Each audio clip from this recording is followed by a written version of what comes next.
Welcome to Craig Baltimore Reviews with Craig Baltimore.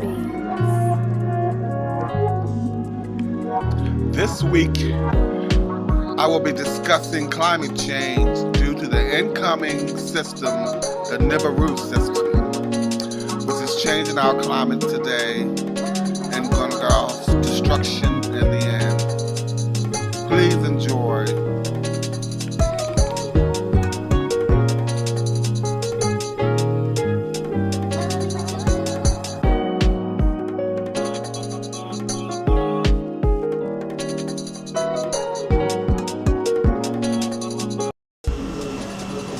How's it going? This is Craig Baltimore from Craig Baltimore Reviews. Yes, Craig Baltimore Reviews. Yes, this week I am reviewing climate change.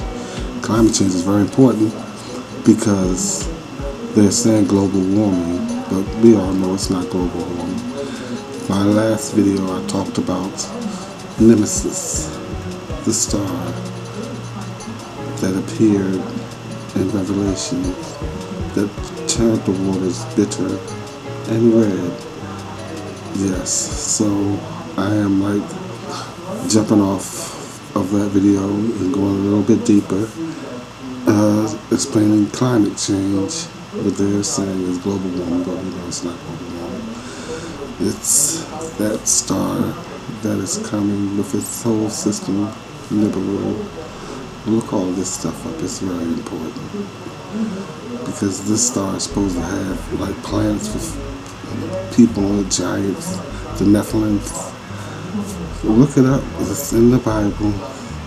But anyway, before we move on, of course, I say click that like button and notification button so you get notifications of all of my new videos that I'm putting up.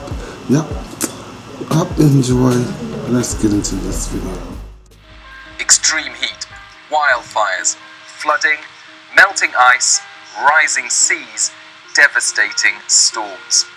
In recent years, all of these have been blamed on climate change. But what is climate change? Are humans responsible?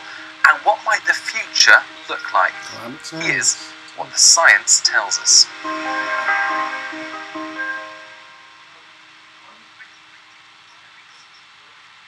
2019 was an extraordinary year of weather records in the UK. The warmest December day on record, the warmest February and winter day on record, and then in July, the UK's affected many countries throughout Europe. Temperature records were set in France, Germany, Belgium and the Netherlands. 2 years later, June 2021. Canada's national temperature record was shattered by almost 5 degrees when 49.6 Celsius was recorded in British Columbia, followed by devastating wildfires. Scientists have said that temperature would have been virtually impossible without the help of climate change. And it's not only heat waves that scientists have recently linked to global warming. Some floods, wildfires, storms and droughts have also been linked. Our planet is overheating and it's happening rapidly. Since 1850, global average surface temperature has increased by more than 1 degree Celsius. The 6 hottest years on record were the 6 years up to and including 2020, that is at the time of recording. This has coincided with a dramatic increase in human pollution caused by burning fossil fuels, cutting down forests and many other activities. Levels of carbon dioxide have been measured at the Mauna Loa Observatory in Hawaii since 1958. The zigzag pattern shows the seasonal cycle. With more vegetation in the northern hemisphere, the planet breathes in more CO2 during the northern hemisphere summer, so there is a dip. Then there is more CO2 exhaled during the northern hemisphere winter. Meanwhile, the steep upward trend is the human contribution. Not human. There is now 50% more CO2 in the atmosphere compared to the Industrial Revolution. Other pollutants, such as methane, nitrous oxide, chlorofluorocarbons, have also been increasing. This line shows the temperature of the planet during the past 170 years. Its only natural influences had played a role. And this line is a computer simulation when you take into account the human contribution. And the third line shows the actual observed temperature rise over the past 170 years. The science is clear. Human pollution is overheating the planet. We don't just have to rely on the temperature record. Throughout the world, oceans have warmed, glaciers have retreated, and snow cover has reduced. There are now more intense rainfall events and more powerful tropical cyclones. And the more we heat up the planet, the worse the impacts become, from extreme weather events to melting ice to sea level rise. But how hot will the planet get? In its 2021 report, the Intergovernmental Panel on Climate Change looked at 5 scenarios based on varying levels of human pollution in the decades to come. These range from taking immediate action to reduce pollution and achieving net zero by 2050 through to a doubling of current levels of pollution by 2050. Projections show that global warming will continue until at least the mid-21st century under all of these scenarios.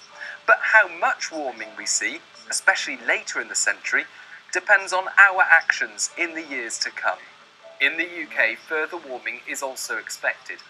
Of course, our weather will remain highly variable, but on average, in a high pollution scenario, winter rainfall is likely to increase by around 10 to 15% by 2050, increasing the risk of flooding.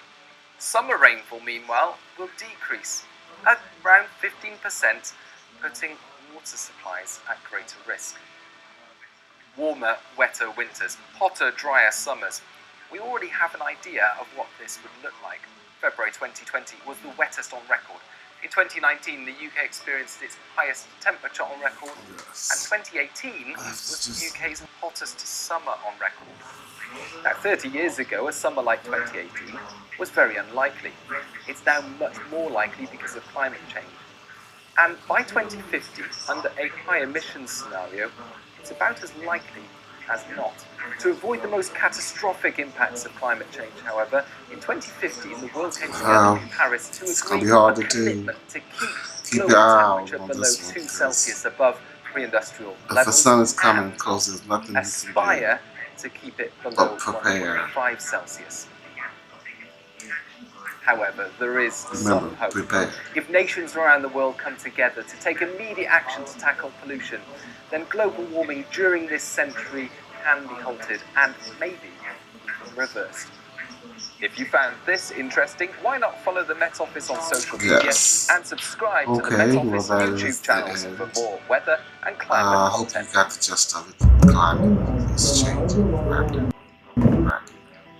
So going back to my nemesis thing about the sun, the second sun, that is closer to us than the original sun. We have two suns. The regular sun, and then we have nemesis that has the Bureau, a couple other planets that comes through here every like 3,000 years or so. And it's on an elliptic. You know what I'm saying? It rotates. And it takes a long time to go through its rotation. Then it gets around the sun, it's around it until it gets loose. It comes flying back through, and at that point, it's time to hit our bigger sun and then heat it back up again. It's on fire. You see it dripping fire and stuff sometimes. I don't know what they're gonna do to the sky. Yes.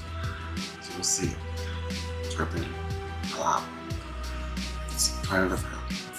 But anyway, yeah, hopefully I'll be coming out with some new videos. I'm trying to stay on this family because it's very. Yep, so take care of yourself.